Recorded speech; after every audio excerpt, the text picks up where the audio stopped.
Bonjour, Monsieur Morel. Comment se va ta femme aujourd'hui? Is your wife feeling better today? Oh yes, today's the big day. I plant one seed and I get two fruit. God is certainly smiling on us today. Congratulations. Good morning, Dr. Miller. Today's the big day, right? Yes, I didn't sleep a wink last night. The foundation is going to let us know if we can submit a full application. Well, if it makes you feel any better, I didn't sleep last night either. And we had no major complications, and we even had a natural birth. All right, let's see what happened.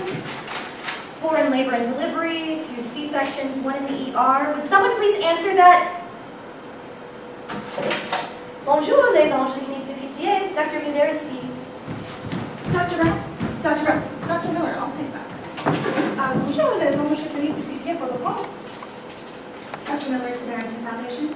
Barrington Foundation? I wasn't expecting to hear from them this early. I'll take it in my office. Dr. Miller, you don't have an office anymore. Remember, we had to use that space to treat patients?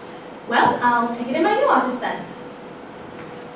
I'm gonna stop. Are we gonna have the cell phone or, I'm sorry? Keep going, because they can always put it in later. Okay, I didn't know. I'm sorry. I thought we were supposed to stop it first. That's fine. Give it 3 count. Okay.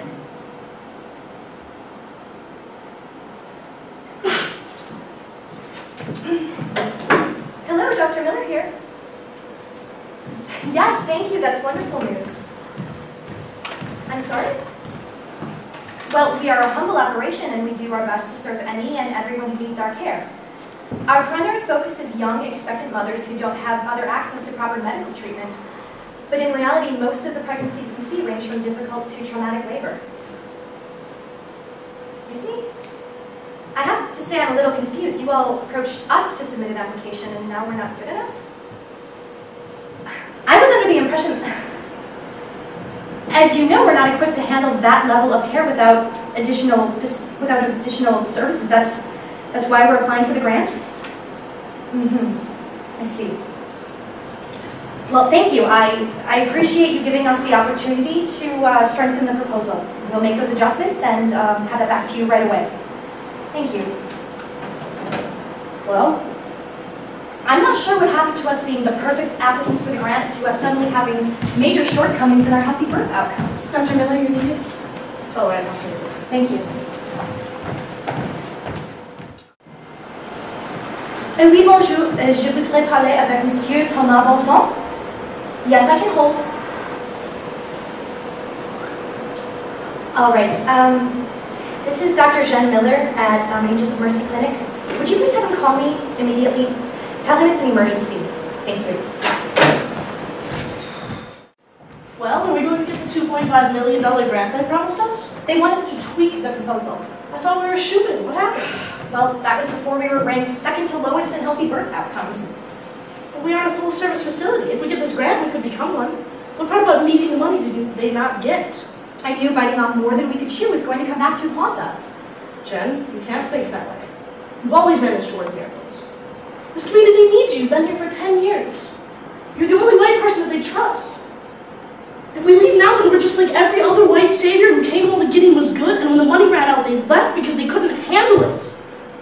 And the Oscar goes to Dr. Laura Brown. Who said anything about leaving?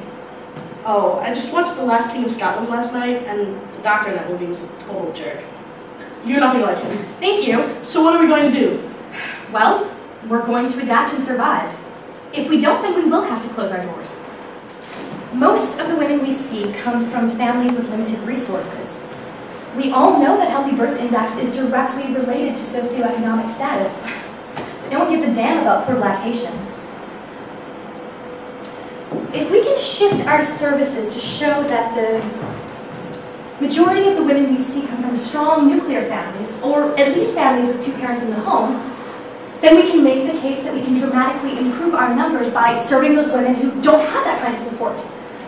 Otherwise, I don't know what else we can do other than freeze the population for about 20 years. So they want to see evidence that doctors that treat poor women can And not poor women, all women.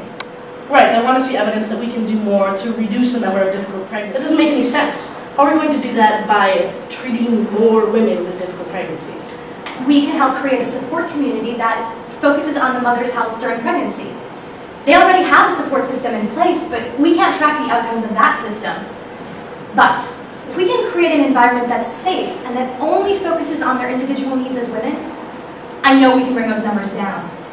So we need data on infant mortality and premature births from the past 5 years, and then we project out outcomes based off of the new data we be gathering.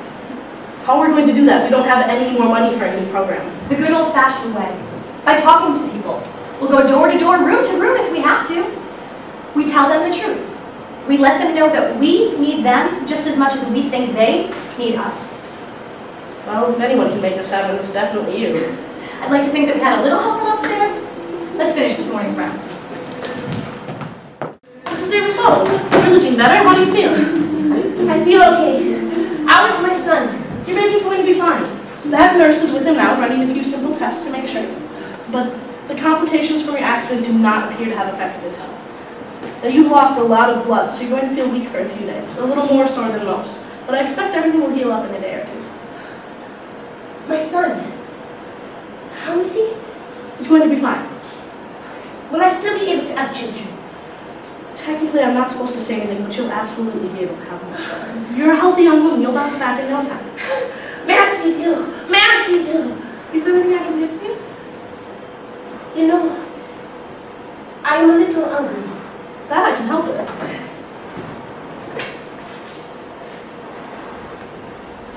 Hello, this is Dr. Brown speaking. Could you please send a full meal to room 4? I have a very hungry lady who just gave birth to a beautiful baby. Thanks. Do you have any other questions, Miss Louise? No, I am exhausted. I feel better once I get to Oldham. Oh, well, Dr. Miller will be in just a minute, and she'll explain in detail the severity of your injuries and go through all the formal explanations of your situation. Thank you so much. You think I know better by now. Jean-Luc is my 6. Well, you should be helping me when I get ready to have mine. Good afternoon, special delivery for room 4. I'll leave you two alone. How are you feeling? Fine, considering the circumstances. Firstly, I want to tell you that your baby is fine. Are you going to breastfeed? Of course I breastfeed him. What else would he eat? Well, I just wanted to make sure, because I know you're still in the process of recovering yourself. I wasn't sure if you wanted to. But I highly recommend it. He will really like that. We're continuing to monitor him, and he's in the nursery, but he'll be ready to be with you in about half an hour. Is anyone else here with you? My sister brought me, but she had to go back to watch the children. And I understand this is your 6th child? 7th. I had a miscarriage between my 3rd and 4th babies. I'm sorry to hear that. Did all the other pregnancies go well? Yes. If you don't mind me asking, how did you cope with the miscarriage? What do you mean? Well, losing a baby can be a traumatic experience. I'm just wondering if you had any support at home with family or with friends? My husband was amazing. Is amazing. We recognize that children are a gift from God, so we do not take it lightly. We've already been blessed with 3 amazing gifts, and since then, He has blessed us with 3 more. The Jean, Jolene, Genevieve, Geneviette, Janae, and Jean-Luc. Altogether, 2 boys and 4 girls. And if you live near a facility like Angels of Mercy, would you have sought treatment there? Oh yes, we are here now. It is only by the grace of God that my husband didn't need a car to go to work today. He's going to be so upset when he finds out I was in a car accident on the way here. Have you ever used contraception? Yes. After our 4th baby, we decided that we did not want any more children. But our priest disapproved of any contraception. Ah yes, the trusted and ever so reliable rhythm method. I am not very ready. The method didn't work, and well, that is how number 5 came. And with this one, well, let's just say that my husband wasn't as thrilled. Are you suffering from any stressful situations? Besides raising 5 children and just having given birth? Things have been a little rough these past couple of years. Rough? How so? Well, my husband has been without work and is very frustrated. He has changed so much I cannot trust him. He disappears for whole days sometimes, and I have no idea what to expect when he comes back. He has been trying to find a job, but I think he is losing hope. You know, he has a PhD in engineering, but can't find a job, and we can't go to the States. And when I started to drink. And the children, they get so scared when he is drunk. And so do I. So, your husband doesn't know that you were in a car accident that almost killed you? We do not have a phone in our house, and my sister, she has a cell phone, but he will nothing to call her. And your sister is where again? She is at home with the children. I assume she will tell him whenever he shows up. Last night when we left home at 2 a.m., he was still out. It is just so hard. If only he could find work. Could your sister stay with the children for the next couple of days? Yes, but it would be better if I could go home tomorrow. The children, they can sometimes be naughty, you know, and they do not always listen to her. What if your children could come here with you? Would that help make things a little better? Are you serious? Yes, well, they couldn't stay the night, but we could find space for them during the day, and they could spend time with their new baby brother, and they could see you, and that would give us time to set you up with a new program we're starting for women in your situation. Merci do. Au revoir, merci. Merci do. I want you to relax and just think about yourself and your new baby for now, okay? I want you to feel strong and healthy before you go home. Why don't you have some food? Try to rest, all right? Thank you. Don't worry, we'll take care of you.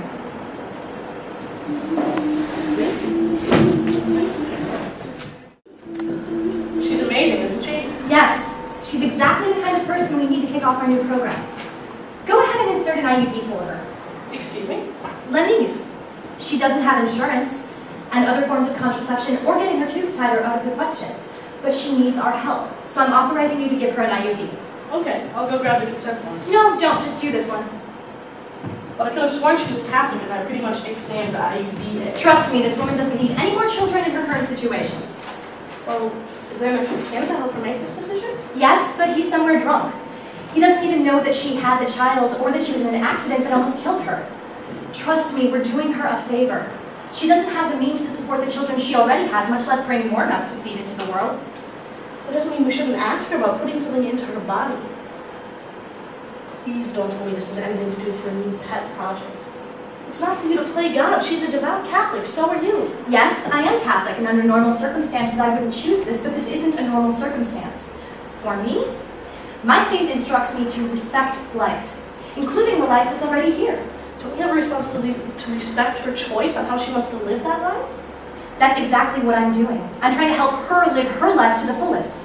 A single mother with a deadbeat husband and 6 mouths to feed and the possibility of more is not living. According to your definition, you're pushing your values on her. I'm trying to do what's best for everyone involved.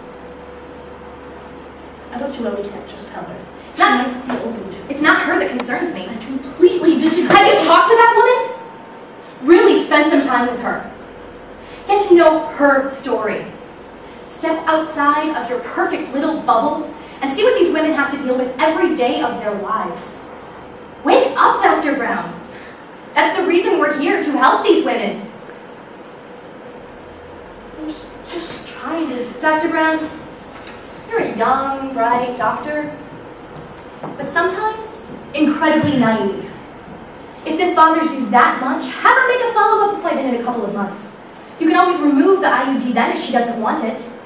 In the meantime, she will be protected. Our #1 priority is to take care of her. Can you do that? Yes. I assume we'll need this to automatically be enrolled in the new Mother-Centered Initiative program we're starting. We'll need to monitor our progress for the next 3 to 4 months, maybe. Yes. We'll need 10 more women by the end of the week.